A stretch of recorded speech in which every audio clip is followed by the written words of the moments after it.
All right, welcome to the Friday Transportation Seminar at Portland State University. My name is Chris Monsieur. I'm a faculty member in Civil Environmental Engineering, and together with Liming Wang, we co-organized the seminar this quarter. So it is another string of beautiful Fridays in Portland. Maybe that will come to an end soon. Roger and I were just talking about making sure we don't have a, hopefully this doesn't mean we're going to have a scorching summer by having a beautiful spring, but we'll see. So we're very pleased today to have Roger Geller. He's the City of Portland's bicycle coordinator, to give us a talk today about is it working? Some data from the regional performance measures. Great. Thank you, Chris. Yeah, it's a pleasure to be here. I'm glad to have this opportunity to present this information. I've been working full-time on bicycle transportation in the City of Portland since 1994. So I spend a lot of time working on bikeway design, seeking funding, working on policies, working on maintenance issues, everything to do with bikes. And an important element of that really is measuring. Right? We've got to count things because we want to see if we're meeting our goals. And so before I show my title slide, I want to show two slides that if we lose power right after those slides, at least you'll get the gist of this presentation. So, and it's really, I'm going to tell you a little story. So as I say, I've been doing this for quite some time. And a couple of years ago, I came across some data from the American Community Survey. I generally look at that regularly when it comes out. And saw a pretty significant growth in the number of Portland commuters. And I got to thinking, how are people distributing their commute trips? This increase in the number of commuters. How are they getting to work? And I started asking my colleagues in the Bureau of Transportation, at the Bureau of Planning and Sustainability, advocates in the community, people at the regional government, at Metro, people at the State Department of Transportation, really all throughout the region. I sent around a fun little survey that just said, hey, the number of commuters has gone up since 2000 by about 55,000 in Portland. How do you think they're getting to work? So how do you think they're getting to work? What's the number one way that this increase of 55,000 people, what's the number one way that people are getting to work? Cars. Yes, everybody says cars. That's what everybody said. The number one way that people are getting to work is by bike. So the majority of the increase in the number of commuters in the city of Portland was bicycle. What's number two? All right, now you're all confused, right? So number two is cars. All right, so cars accounted for about 28% of the increase. What's number three? Transit. No, number three is working at home. So working at home is recognized as a means of transportation by the federal government. It's people who are working. It's not their fault that they're traveling from their bedroom to their study. Or Starbucks, or wherever it is that they're going. All right, what's number four? All right, finally we get to transit. So between 2000 and 2014, the city of Portland added about 5,000 transit trips. Walking is next. What's the last one? Carpooling. Carpooling actually decreased in the city of Portland between 2000 and 2014.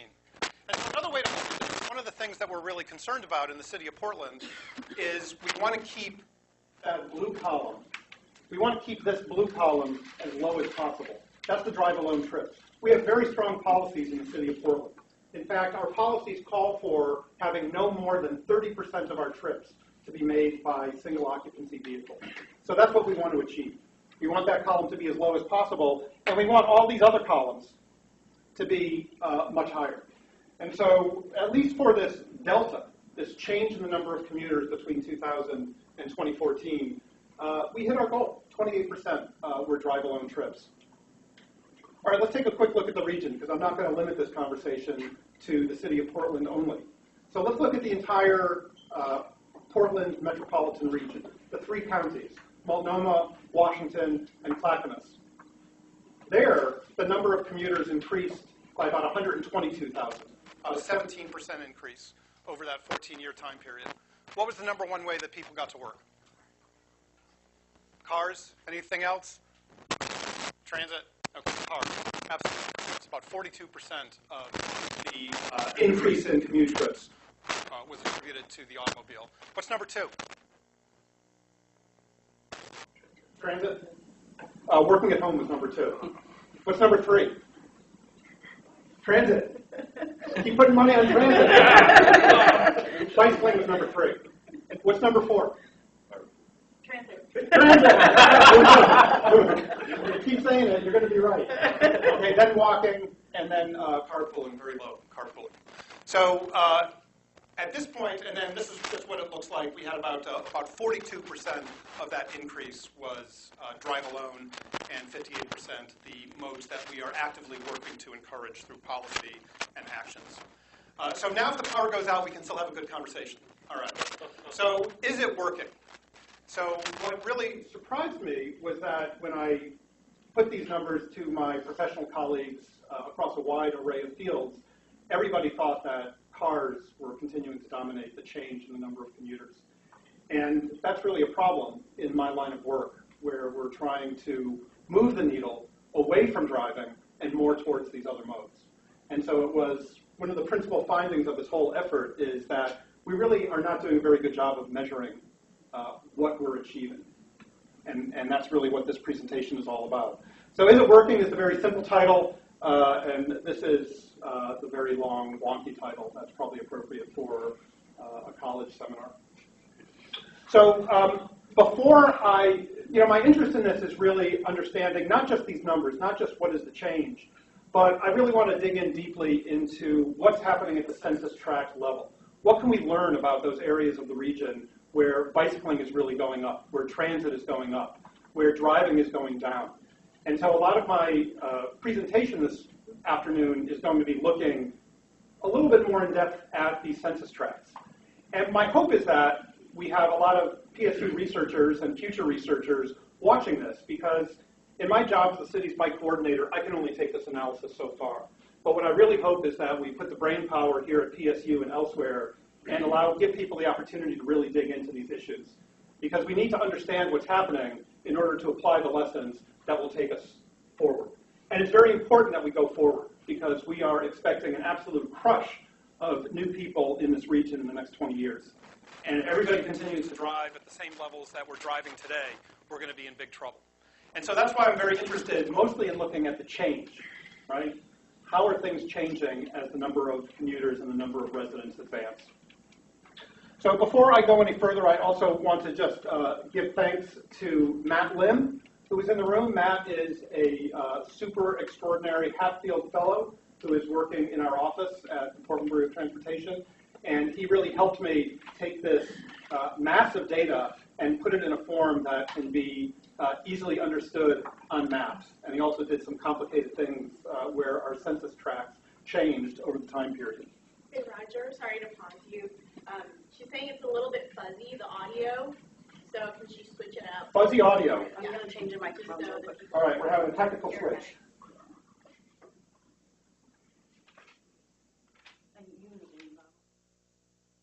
All right.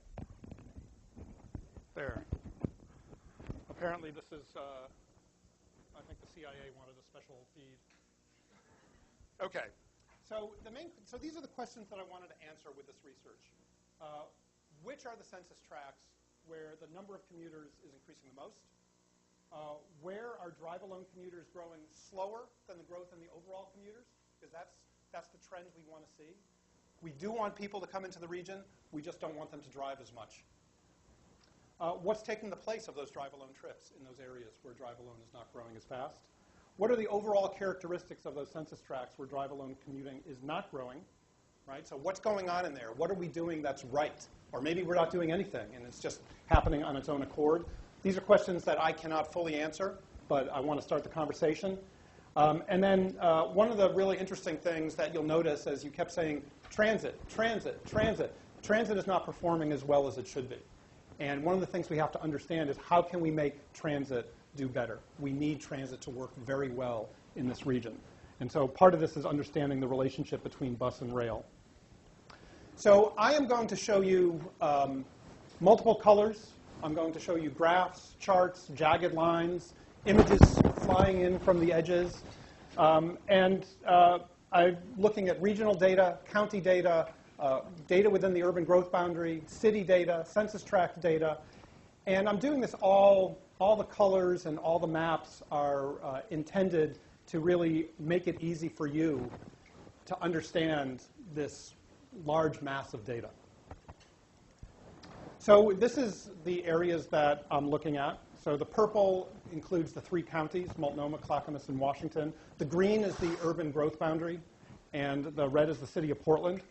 So within the urban growth boundary, that green area, about 91% of regional commuters live. Outside the UGB, we've got about 9% of regional commuters, and the city of Portland has about 38% of regional commuters. The total number of commuters throughout the region is 850,000. That was in 2014. So the UGB, within the UGB, that saw 67% of the growth. We saw about 82,000 additional commuters within the urban growth boundary between 2000 and roughly 2014. Outside the UGB, and this is one of the things that I found very disturbing almost, and I'm not quite sure why. I didn't have time to research this, but we saw a 98% growth in the number of commuters living outside the urban growth boundary in the period between 2000 and 2014. Possibly that's because we expanded the boundary and brought more people into. Actually, that wouldn't make sense. I'm not sure why we saw such a growth outside the urban growth boundary within the region, but that's something to consider.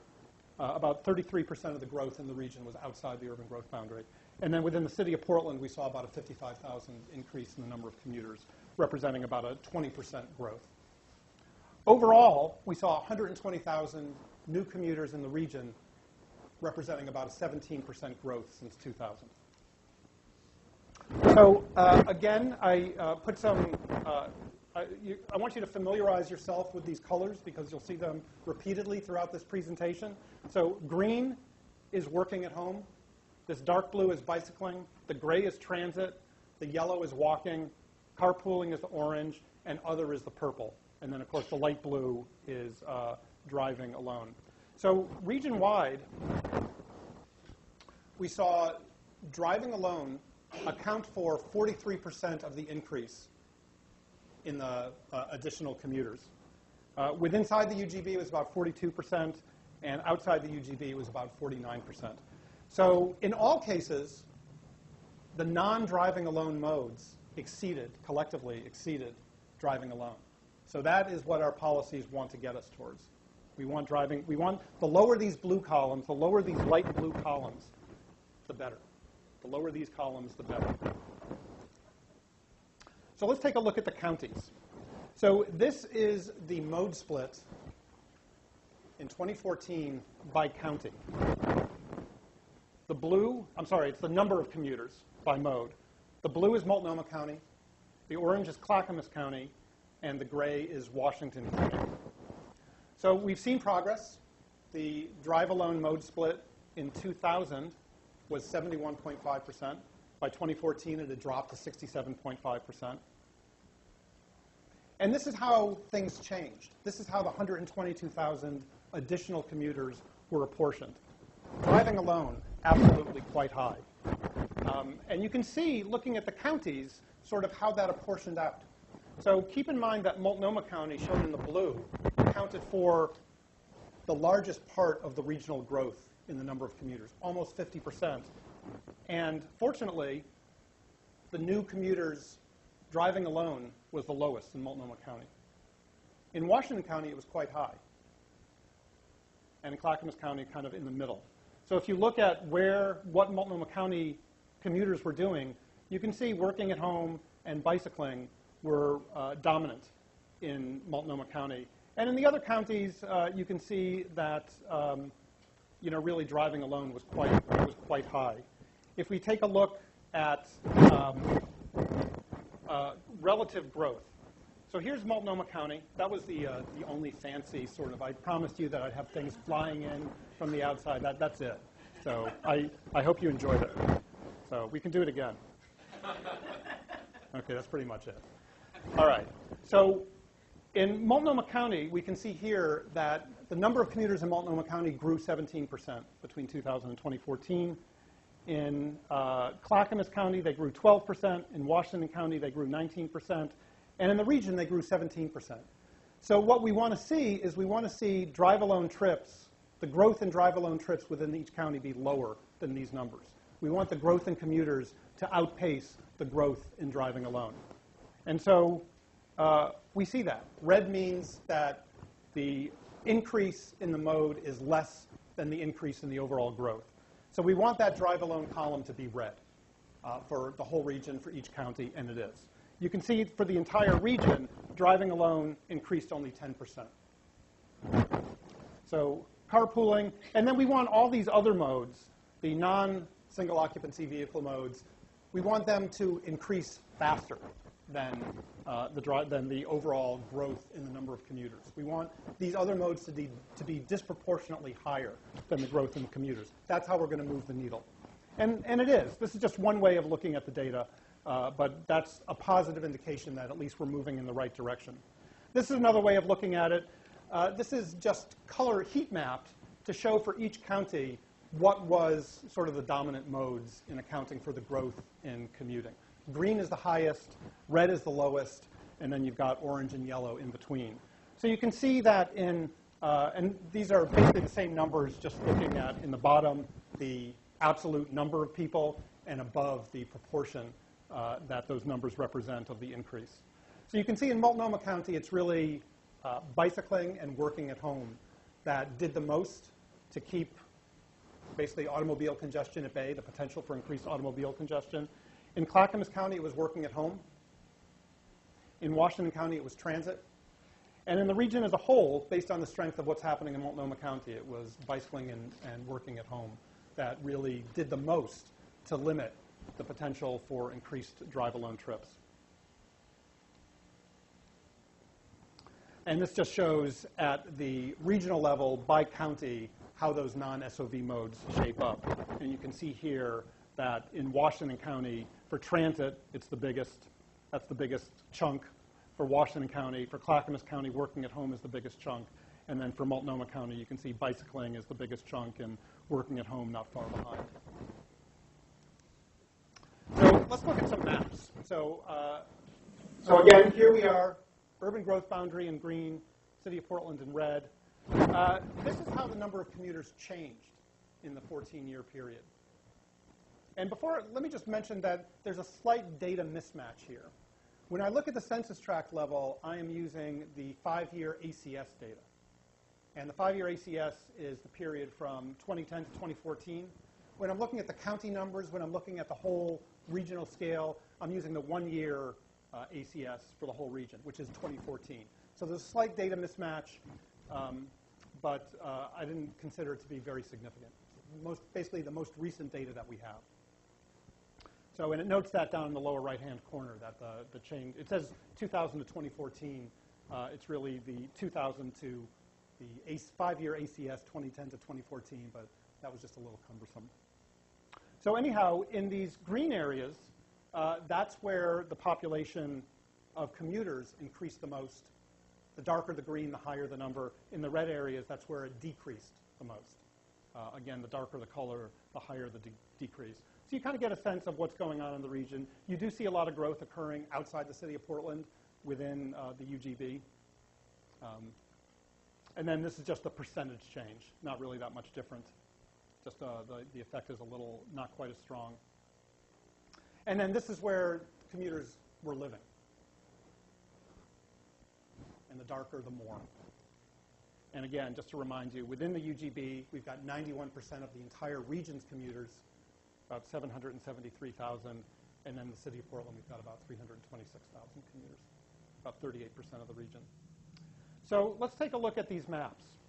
So this is the mode split for driving alone in the year 2000.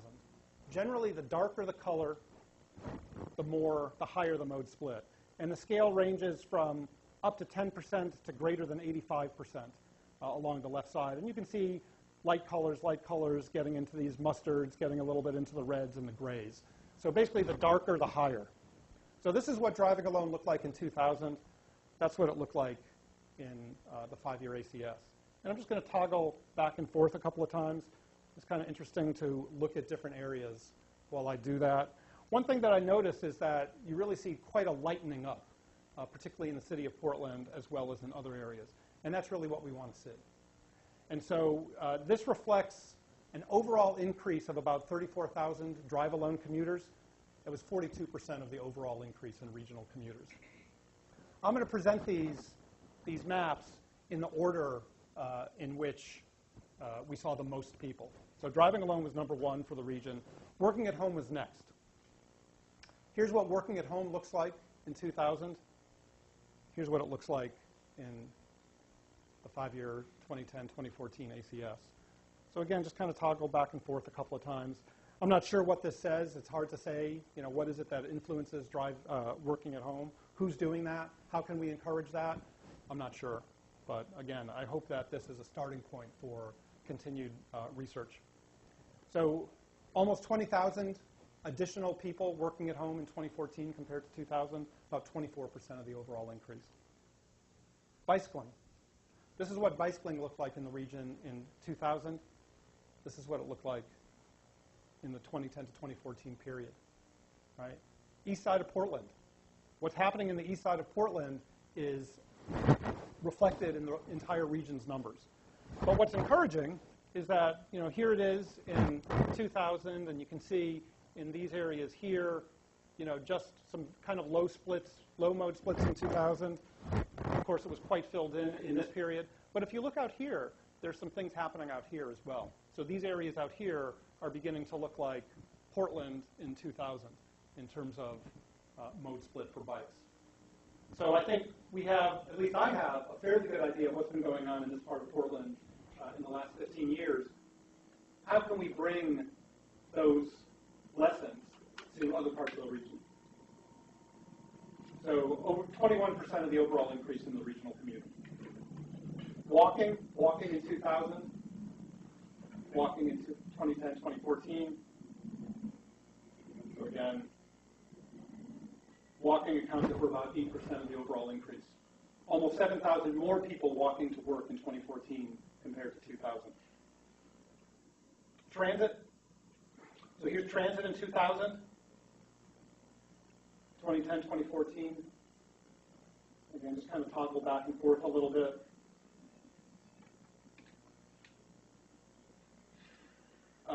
So 6,400 additional transit commuters in 2014 compared to 2000, about 8% of the overall increase. It's interesting to look at the different modes of transit. So here's what busing looked like in 2000. Busing in 2000, it got quite a bit lighter between 2000 and 2014. And that's because we actually saw a decrease of almost 500 bus commuters in the region using transit in that 15-year period.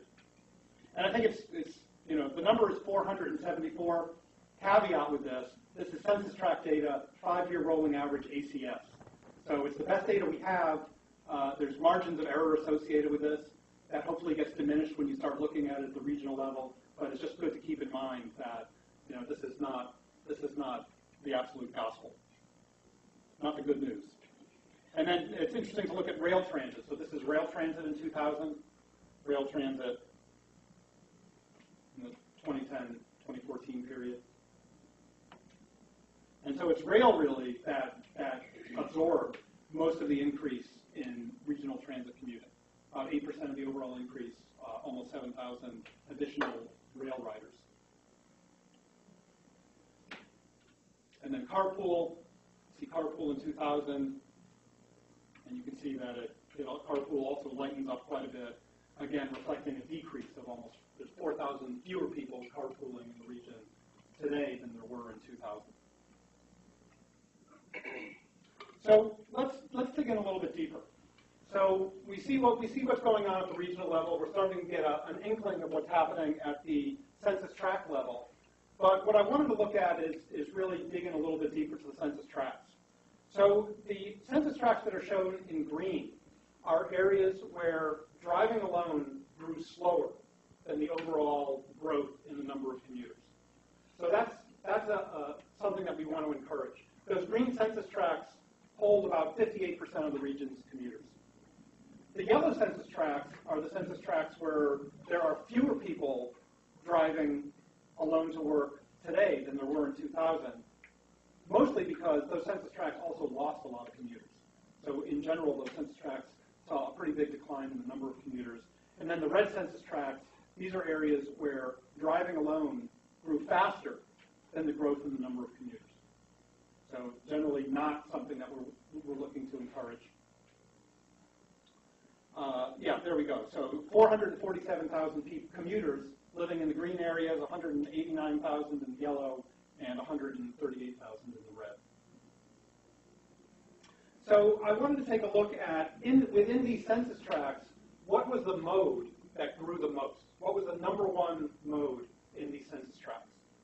So looking here, you can see the ones that are black are driving alone, working at home is the green, bicycling is the blue, public transit is the gray, walking the yellow, carpool the orange, and other is the purple. Somebody needs to do like a good sociology paper and figure out what is going on out here.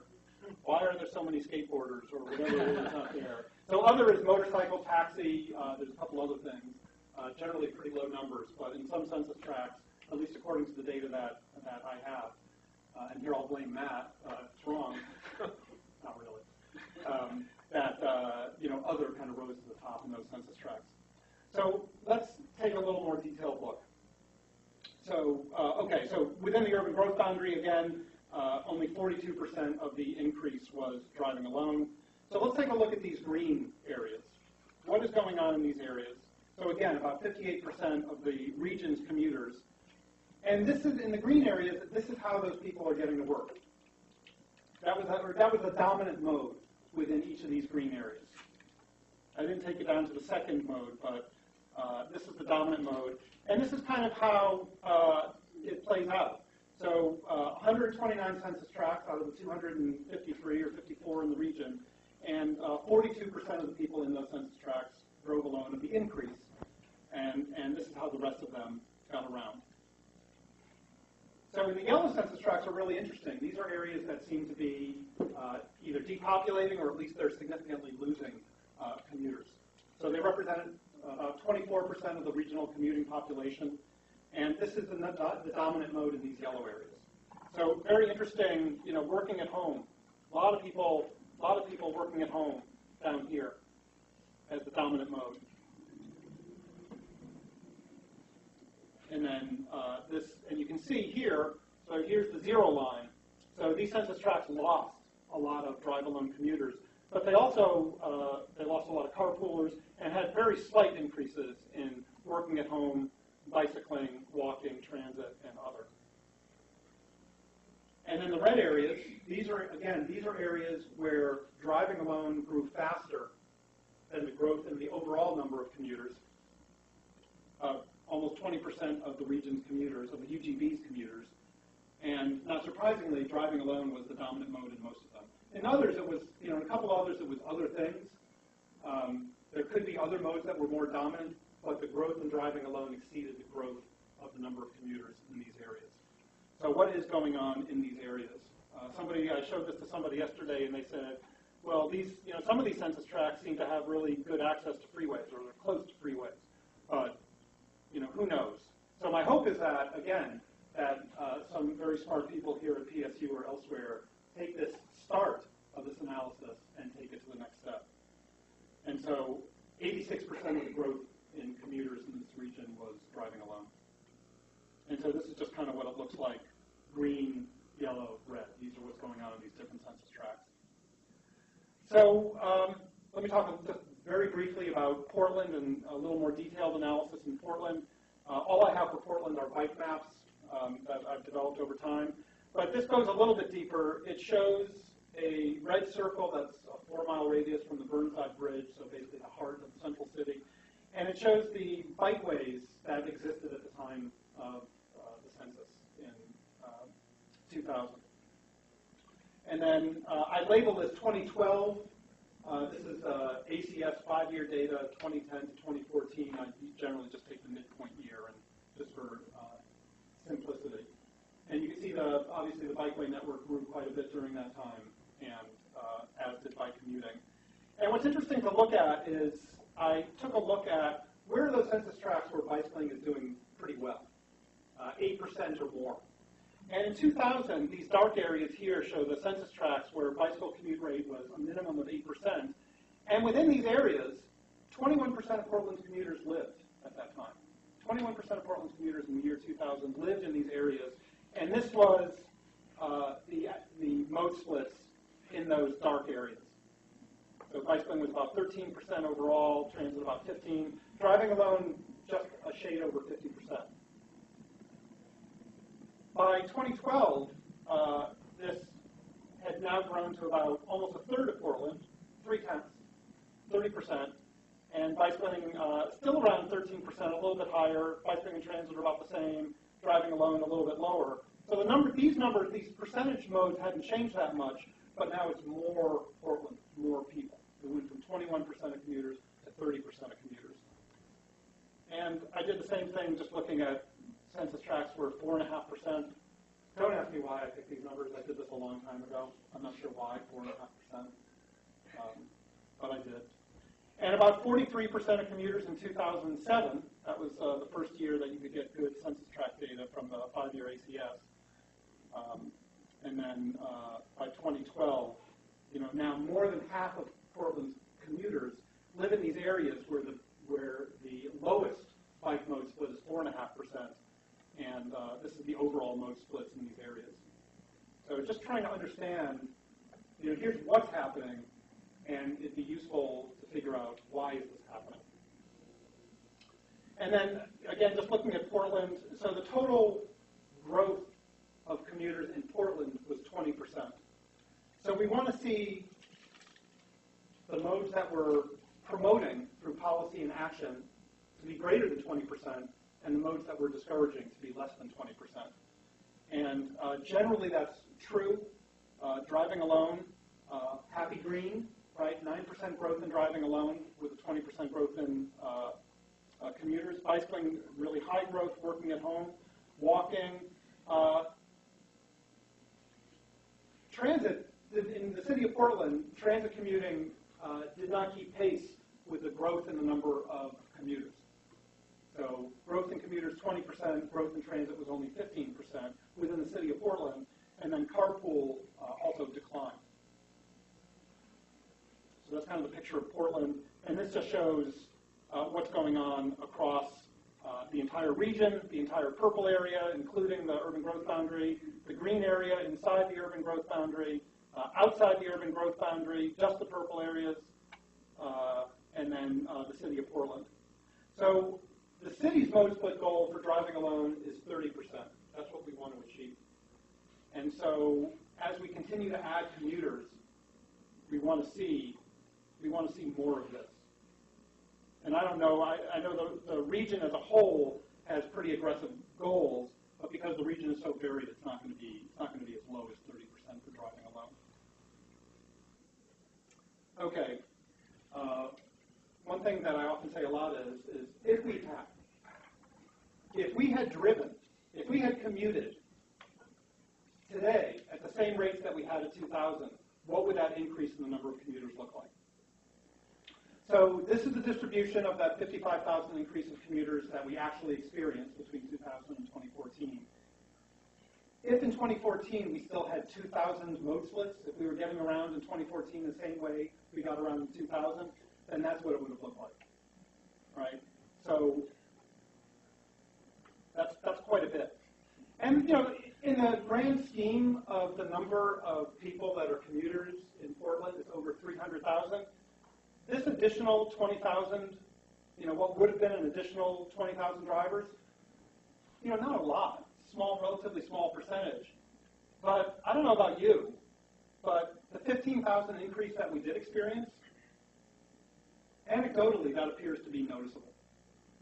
Where I work, I hear a lot of complaints of all sorts of things. And one of the complaints that I'm hearing, and one of the things that I'm hearing a lot about is traffic is getting worse. Traffic is increasing. And that's with only an increase of 15,000 Portland commuters driving, and of course other people from the region coming into the city. That's been noticeable. So even though this represents a relatively small fraction of the overall number of commuters, we are approaching perhaps a point at which we're crossing a threshold where our roads cannot infinitely expand and handle the traffic. And so, whereas we're noticing this, we would certainly have noticed this. So that's the city of Portland. The same for the region. Here's what we actually experienced in the region. If in the region we were still getting around, as we did in 2000, that's what we would have experienced. And then the same for the counties.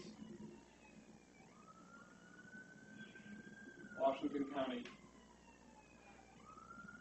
and Clackamas County. So in these different counties and in the region, different things are serving to keep the potential for increased automobile congestion at bay. And the reason that this is so important is because of what's coming down the pipe. Right? So we are expecting we experienced between 2000 and 2014 almost 55,000 additional commuters in the city of Portland. We're expecting between 2014 and 2035, 224,000 new Portland commuters. So, if in 2035 we're getting around with the same mode splits that we are today, this is what it looks like. That's a lot of cars on the street. That's a lot of people commuting to work. So we have to move the needle.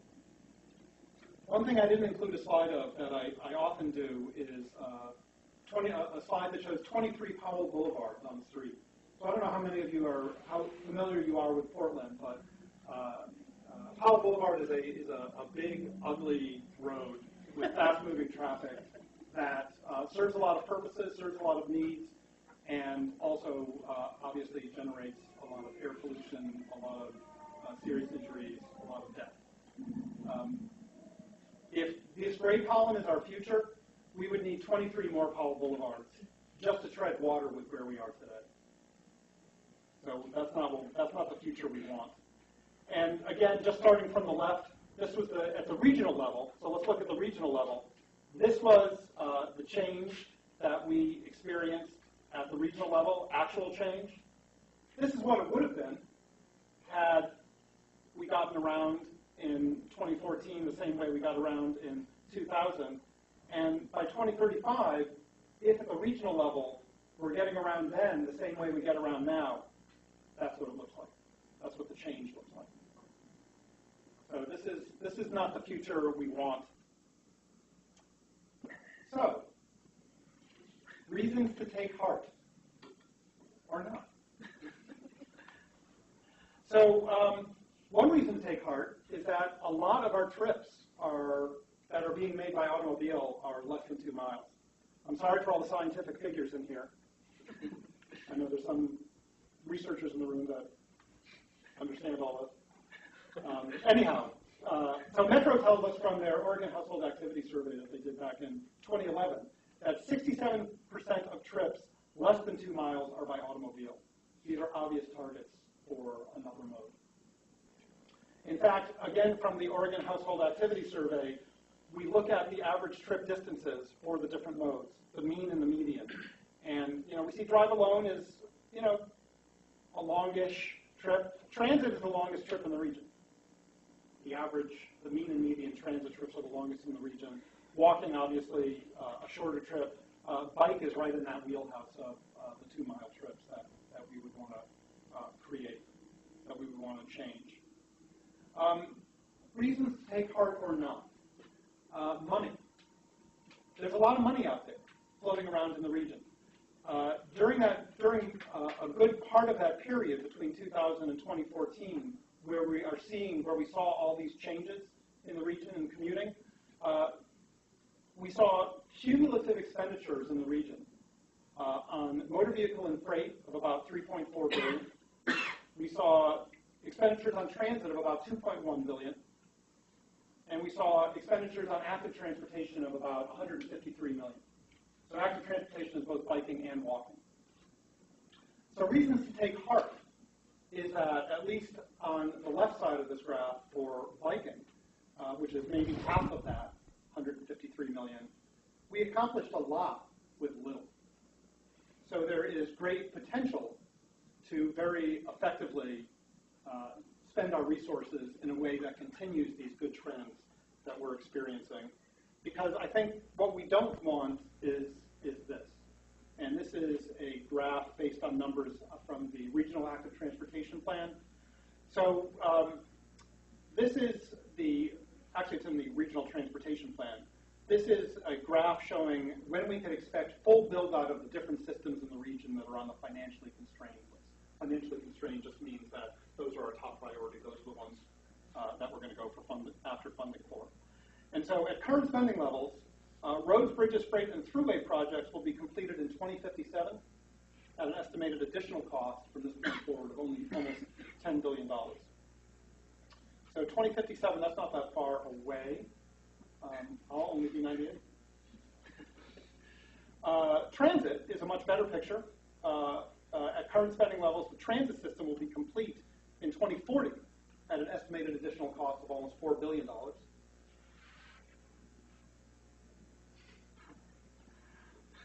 And then at current spending levels, the active transportation system, so this is both biking and walking, will be complete in about 2209 at an estimated additional cost of $2.1 billion. So, so one thing that really strikes me is in looking at this, I mean, this is kind of a no-brainer almost, but policies lead to investments that lead to desired outcomes. And so we've got great policies, we've been making some investments, and now it looks like we're on a good path towards achieving our desired outcomes in some areas. We need to better understand and better fine-tune. I'm not sure that this is what our policies actually recommend, but this is what we're doing. So some of the principal takeaways, about a 17% growth in the number of regional commuters. Most of that growth was in Multnomah County and then Washington County. Multnomah County had the least growth in drive-alone commuting, only 6% increase. Washington County had the most.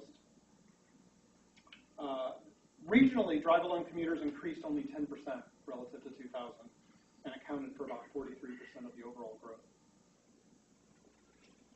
None of the counties saw the number of driving-alone commuters increase faster than the total growth in commuters. In Multnomah County, so these are the things that contributed the most to keeping congestion at bay. In Multnomah County, it was bicycling. In Washington County, it was transit. In Clackamas County, it was working at home. The absolute growth in non-single occupancy vehicle modes collectively exceeded the growth in single occupancy. And driving alone in the region as a mode split dropped. We saw 12% growth within the UGB. Driving alone accounted for only 42%. Most of the urban growth boundary commuters, people within that, live in areas where driving alone is not growing as fast as the number of commuters. That's a good finding. And 18% though live in areas where driving alone is increasing faster than the number of commuters. In Portland, we saw 20% growth in the number of commuters. Driving alone dropped from 64 to 58%. So driving alone to work in the city of Portland is now 58%, or it was in 2014. It only increased 9%, well less than the growth in commuters. It only represented 28% of the change. And Portland commuters accounted for about 45% of the growth in the regional commuters. And then it is Portland's significant growth in bicycling and working at home that have been the principal reasons why the region is moving in a positive direction in achieving its transportation policies. So that's kind of the elevator 5-second comment. So when I started, I had a number of questions, and I think I answered some of them. I still want to understand what are the overall characteristics of those census tracts where drive-alone commuting is not growing as fast as the overall growth in commuting. So we have excellent policies in the city and in the region and at the county level, coming from a number of different perspectives around transportation. And you know, it's the overarching transportation goal that we're trying to achieve is a 30% mode split for automobiles. And the question is are we how can we most effectively serve that overall goal and achieve that overall outcome? And so what I hope that this talk does is it just really provides some information to spur some additional thinking about where do we best apply the tools that we've been developing for so many years. How can we better understand what is it that's actually moving the needle in these census tracts, where it is moving the needle, so that we can apply them as we go forward. And that's my presentation, and I'll, of course, be happy to take any questions.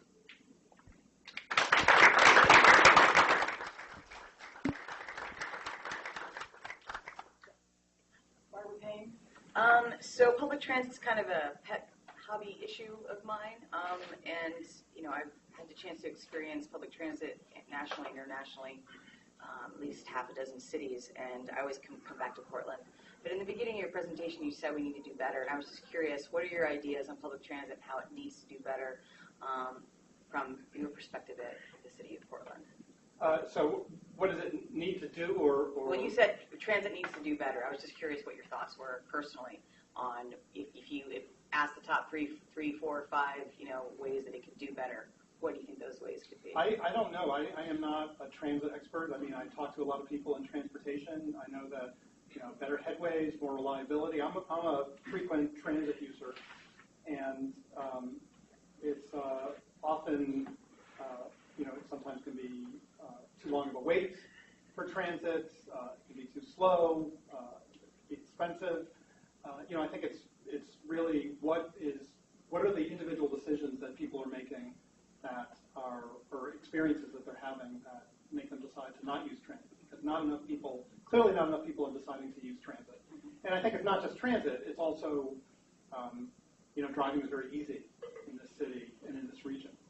And it costs, once you own a car, it doesn't cost very much. And so I think looking at that side of the equation also helps all these other modes. But I don't know. I don't really have a solid answer for that. Yeah. And on that point, it would be interesting for somebody, TriMet or someone else, to do a similar map as you had the bikeway expansion. Yeah. To do mapping this data against the changes in service that we actually had in this region.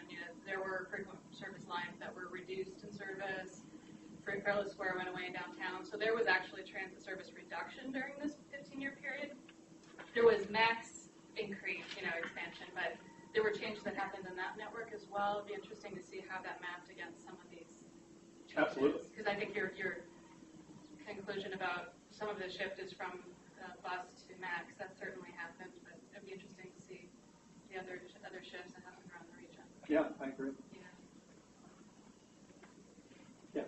Samuel Rudisky. I'm a senior in the civil engineering department in Portland State.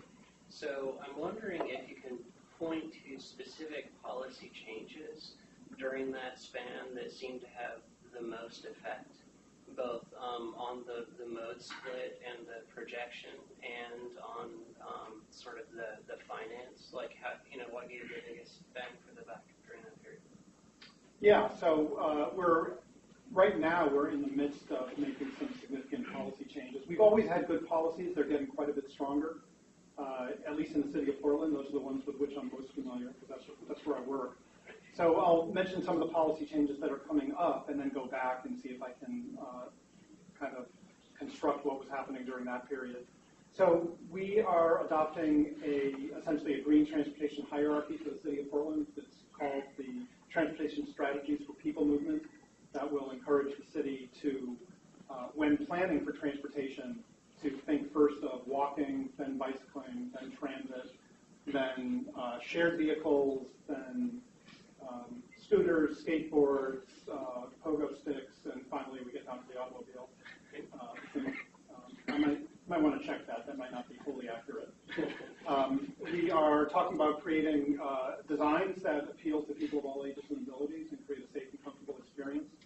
We are talking about making bicycling more attractive than driving for trips of 3 miles or less. We want transit to be more attractive, I think, for all other trips that are longer than that. We want walking to be the most attractive trip for trips that I believe are 1 mile or less.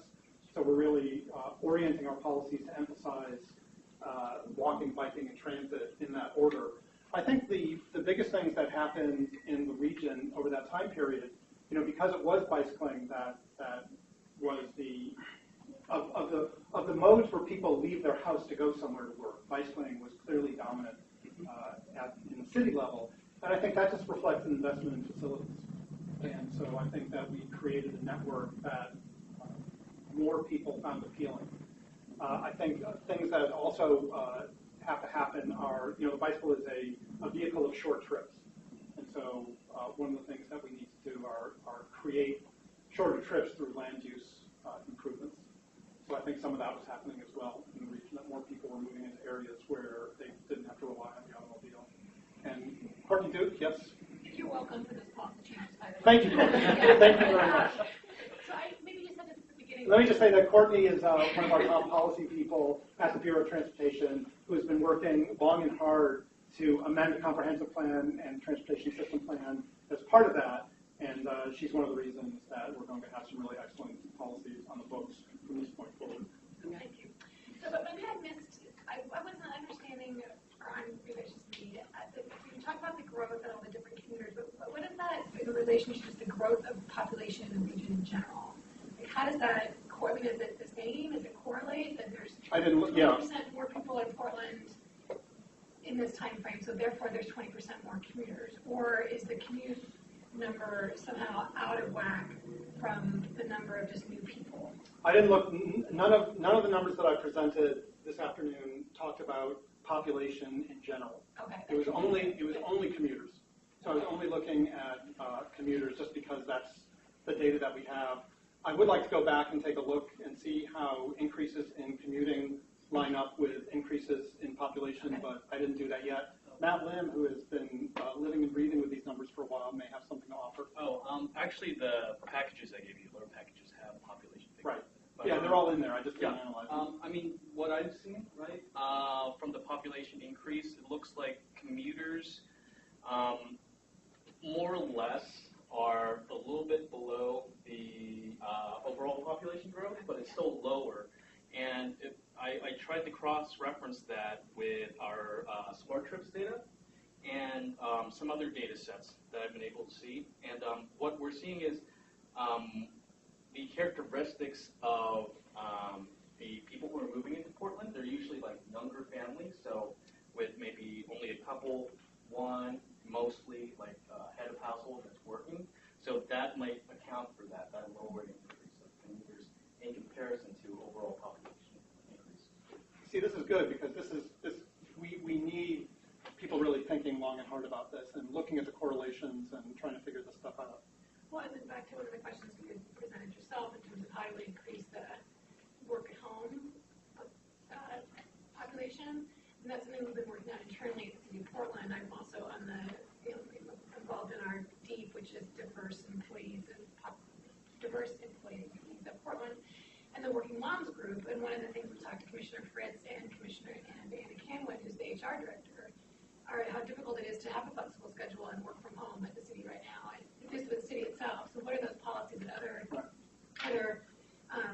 offices, and even just some of the technology to even work from home at even the city and maybe other organizations where we can't get into the servers, we can't, maybe the cloud and other things like that can help that. And I think even in the comp plan, we've added some stuff related to open data and better access to data and broadband that we hadn't had in a comp plan before too. So I think that's another thing that's not just going to be at a sort of transportation policy level, but it's also HR and work culture level that, to work at large institutions, including our own, to make it easier to work from home. Or we were talking about it in our meeting the other day, to be able to work from home. And I was giving myself an example. I'm afraid to ride my bike, but I might be less afraid to ride it off-peak hour. So if I could work from home for a couple hours and then ride my bike in later, or the bus at a better time at that, or something like that, it might be more conducive to people to take other roads if they don't have to do it at peak hour. Absolutely. Like that. Yeah, that's great. Thank you. Yeah. Actually, what Courtney was just saying is reminding me, another interesting kind of correlation to look at is the growth in safe routes to school trips. Yeah, I was thinking that too. And, so parents now are feeling more comfortable to walk or bike their kids to school and then carry on to work walking or biking.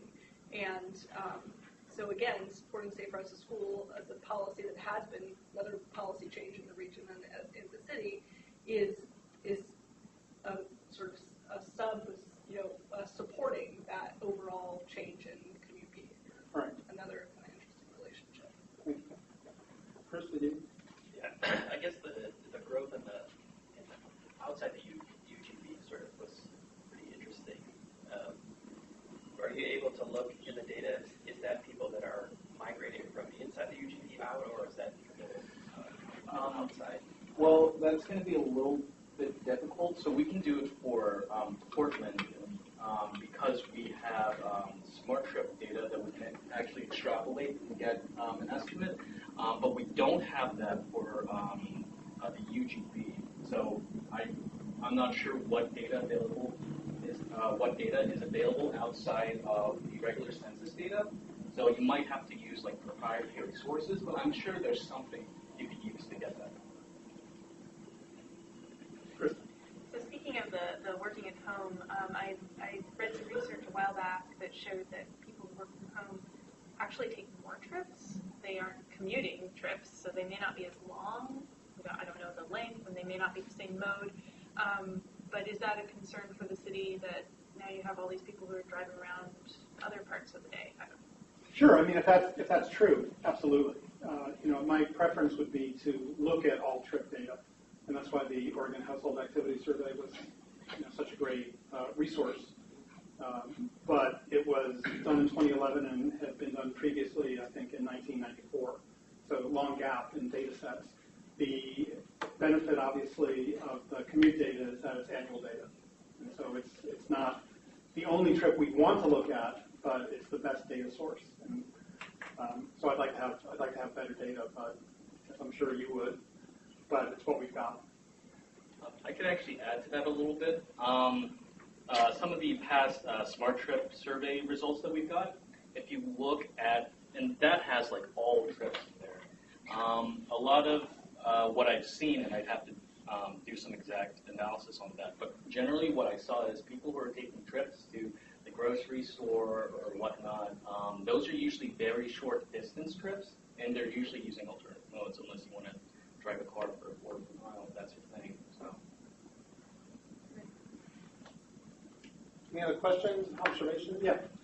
So when I look at the difference within our region on how different places have absorbed commuters, I guess one way you could interpret it, if you're going to point fingers, is to look at it as a failure of Metro to help these different parts of the region, do what the city of Portland is doing. What is Metro's role? And I mean, if we have a pretty good regional government, why is there such variability here? Yeah, no, I think we have an excellent regional government. I think it's Metro is by its nature a very political organization, and a lot of its policies, decisions, and perhaps most importantly, funding measures are determined by the Joint Policy Advisory Committee on Transportation, and that reflects the goals and the interests of people across the region. And the intense urbanized areas represent only a small proportion of that committee. There's other structural issues associated with how transportation money is dispersed throughout the state, but also limited funding. So I think there's a lot of issues. I don't think it's fair to point at Metro or talk about a failure of Metro. It's a little strong. Yeah, I think it's a little strong. I think there's a lot of complicated factors at play. Like, since I work at Metro, I'll just throw a couple things in. I think what's fascinating about this analysis is it does kind of lead to a bunch of different questions. I mean, when you look at the region, I think this really shows the role that density plays and land use, so that having that 20-minute neighborhood, so to speak, is really important for supporting alternative or other types of travel besides driving.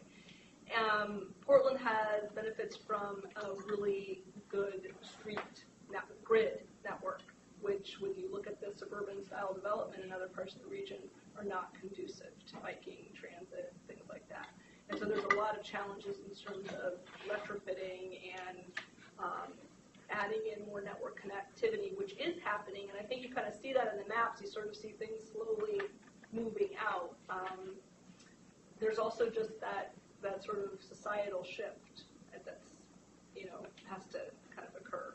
There's been a lot of we don't want to be like Portland kind of sentiment across other parts of the region, and so sort of balancing that and finding ways for those other communities to really figure out how they want to, their unique identity, but that also can support non-driving. Yeah, I think that's why it's useful. And let's see if we can go back to just, I want to find the map that shows the red, yellow, and green areas. While doing that, I know there were a couple of other hands up at one point. Yeah, questions? One more question.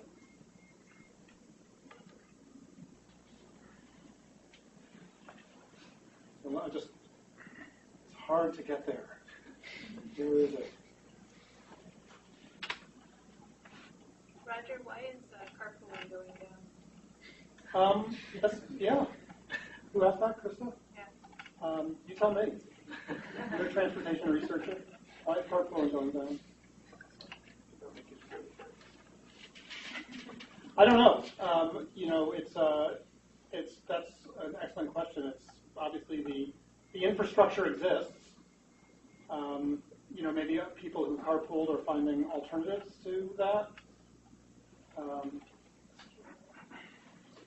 Maybe it's maybe there's a social phenomenon, bowling alone phenomenon. Maybe people are less willing to engage with their, people that they know peripherally, but maybe not that well. I'm not sure. But so I just wanted to pull this map up again because, it's the green areas are the areas again where driving alone is not growing as fast as the growth in commuters, and it's not just the urbanized areas.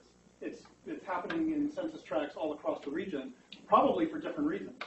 And so I think it behooves us to understand what are the combination of factors in these different parts of the region that are contributing to driving alone decreasing relative to growth in commuting. So there's all different reasons, and you see that also, even some of those areas driving alone is the dominant mode, but it's still not growing as fast as the growth in the number of commuters. So how can we understand what's going on there and use that to inform our future actions?